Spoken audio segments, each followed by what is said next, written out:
Bismillahirrahmanirrahim. Assalamualaikum warahmatullahi wabarakatuh. Perkenalkan, nama Ulun Raudatul Munawwaroh dari MI Plus Alhamid Banjarmasin. Wassalatu wassalamu ala asrofil anbiya'i wal mursalin sayyidina wa maulana Muhammadin wa ala alihi wa sahbihi wa barik wa salim ajma'in amma ba'd. Alhamdulillah, pertama-tama marilah kita panjatkan puji syukur kita kepada Allah Subhanahu wa taala yang telah mempertemukan kita pada kesempatan kali ini di bulan Ramadan yang penuh berkah dan penuh kemuliaan di tahun 2026 ini. Salawat serta salam tak lupa kita hanturkan kepada junjungan kita Nabi besar Muhammad SAW beserta keluarga, sahabat, dan pengikut beliau hingga akhir zaman. Pemirsa yang dirahmati oleh Allah Subhanahu wa taala, senang sekali saya dapat menyapa Anda kembali dalam program Dahsyatnya Ramadanku di segmen Tausiah bersama Al-Hamid Channel. Mari kita isi waktu yang berharga ini dengan memperbanyak ilmu, amal, serta doa sehingga Ramadan tahun ini akan menjadi Ramadan yang paling baik di Ramadan tahun sebelumnya.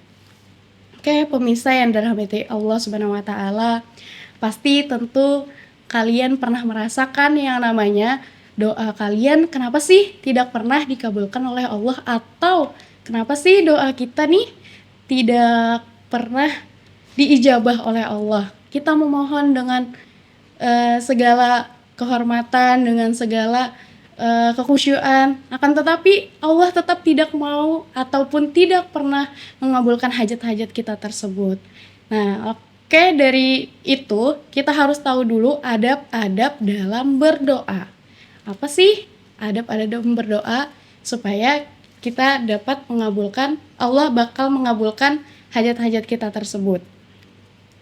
Oke, pertama-tama yang kita harus ketahui adalah adab dalam berdoa. Adab berdoa yaitu kita harus betul-betul menyerahkan kepada Allah, menyerahkan diri kita kepada Allah agar yang kita inginkan, yang kita mohonkan itu bisa diijabah oleh Allah. Yang kedua, yaitu kita harus yakin bahwa Allah lah yang maha kuasa dan Allah lah yang mengabulkan segala hajat dan permohonan kita. Maka dari itu Allah itu sebenarnya mengabulkan seluruh hajat-hajat kita. Akan tetapi Allah itu mengabulkan hajat itu bisa dalam 3 bentuk, atau permohonan kita dalam 3 bentuk. Yaitu yang pertama, Allah mengabulkan hajat kita seperti yang kita minta. Contohnya kita meminta atau berdoa memohon, misalnya kalian ingin menjadi peringkat 1, akan tetapi Allah langsung mengabulkan kalian menjadi peringkat 1 dengan syarat kalian berikhtiar dan berdoa dan bertawakal kepada Allah, maka Allah akan langsung mengijabah atau mengabulkan hajat kalian tersebut. Nah, yang kedua, Allah akan mengabulkan hajat kalian tapi dalam berbeda bentuk. Nah, seperti apa sih dalam berbeda bentuknya itu? Yang pertama tadi, karena dia ingin peringkat 1, akan tetapi Allah nih tidak mau supaya dia tidak peringkat 1. Tetapi hajatnya tadi dialihkan dengan bentuk yang lain, seperti kalian mendapatkan rezeki yang tak terduga atau kebaikan-kebaikan lainnya. Nah, maka dari itu Allah mengetahui apa yang terbaik untuk kalian.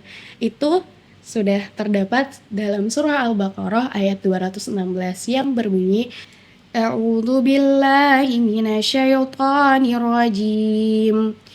Bismillahirrahmanirrahim. Wa asa an takrahu syai'an wa huwa khairul lakum. Wa asa an tuhibbu syai'an wa huwa syarrul lakum. Wallahu ya'lamu wa antum la ta'lamun. Yang artinya, dan boleh jadi kamu membenci sesuatu padahal itu amat baik bagimu, dan boleh jadi kamu menyukai sesuatu padahal itu buruk bagimu. Allah mengetahui sedangkan kamu tidak mengetahui. Quran Surah Al-Baqarah ayat 216. Ayat ini menunjukkan bahwa Allah tahu apa yang terbaik untuk kita. Maka dari itu Allah tadi menggantikannya dengan bentuk yang lainnya. Dan yang nomor 3, Allah akan menunda hal tersebut untuk pahalanya akan dijadikannya di akhirat. Maka dari itu kalian jangan bersedih apabila hajat kalian atau permohonan-permohonan kalian itu tidak sesuai dengan apa yang kalian inginkan.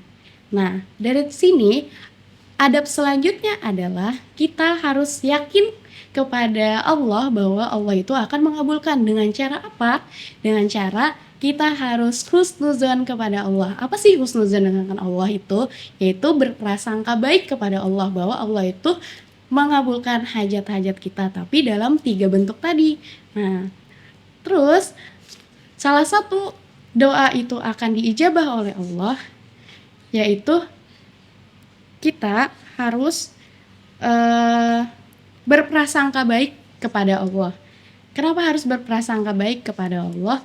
Mungkin itu membuat kalian bisa membenci Allah atau berpikir Allah itu kenapa sih tidak mengabulkan hajat kita. Pasti kita dari dalam hati kita pasti ada rasa tersebut. Apakah Allah tidak sayang dengan kita? Apakah Allah membenci kita? Ya, itu bukan membenci, tapi Allah sayang kepada kita. Maka dari itu prasangka dalam saat kita berdoa itu sangat penting. Berprasangka baik kepada Allah itu menentukan keimanan seseorang dan permohonan kita kepada Allah dan keyakinan kita kepada Allah. Dalam hadis qudsi, Rasulullah SAW bersabda, Allah Subhanahu wa taala berfirman, "Ana inda dhanni abdi bi," yang artinya, aku sesuai dengan prasangka hambaku kepadaku. Hadis riwayat Imam Bukhari. Hadis ini menekankan bahwa Allah akan memperlakukan hambanya sesuai dengan apa yang mereka sangkakan kepadanya. Maka dari itu, apabila kita menyangka Allah itu tidak mengabulkan, padahal Allah itu mengabulkannya, tapi kita merasa karena kita tidak mengabulkan, kita merasa Allah itu tidak sayang lagi dengan kita. Padahal kasih sayang Allah itu Ar-Rahman dan Ar-Rahim, yaitu Maha Penyayang lagi Maha Pengasih kepada hamba-hambanya. Oke, artinya apabila kita berdoa dengan benar, doa kita tidak akan pernah ditolak oleh Allah.